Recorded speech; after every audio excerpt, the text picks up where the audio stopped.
Et on retrouve en direct de Washington Mathieu Mabin. On parle de nouvelle étape. Mathieu, qu'est-ce qui va changer concrètement dans cette procédure ?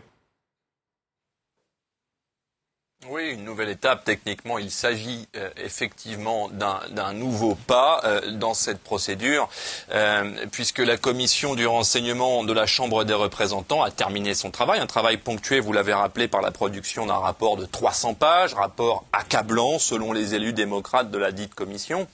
C'est donc le tour, cette fois, de la commission judiciaire de plancher sur les bases du rapport. Pour cela, les élus de la Chambre basse seront aidés par 4 spécialistes du droit constitutionnel américains qui viennent de prêter serment. Ils devront répondre à 2 questions principales. La première, le président des États-Unis est-il coupable, comme l'affirme le rapport, d'avoir abusé de son pouvoir pour servir ses intérêts politiques personnels? En clair, le fait d'avoir fait pression sur son homologue ukrainien pour relancer l'enquête sur Joe Biden constitue-t-il une infraction constitutionnelle? Cette question introduit 3 grands chapitres. La notion d'abus de pouvoir, la notion de trahison des intérêts nationaux, qui sont des sujets extrêmement lourds, et enfin la corruption du processus électoral.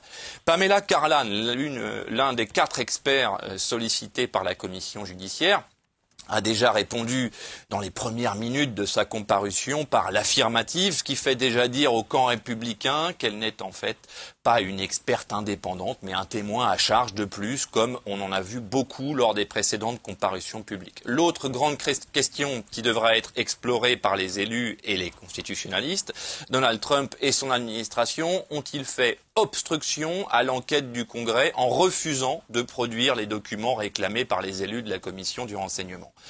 Il a beaucoup été question ces dernières semaines, notamment, de documents réclamés par les élus démocrates au département d'État, notamment, documents qui ne sont jamais parvenus au Congrès. Concrètement, cette commission revêt évidemment un caractère juridique beaucoup plus marqué, mais on comprend dès les premières heures qu'elle s'inscrit en fait dans la continuité du travail de la commission sur le renseignement et qu'elle devrait donc parvenir sensiblement aux mêmes conclusions, c'est-à-dire la culpabilité de Donald Trump et une recommandation au Sénat d'engager une procédure de destitution. Merci Mathieu Mabin avec nous en direct de Washington. On est à 8 jours de l'élection.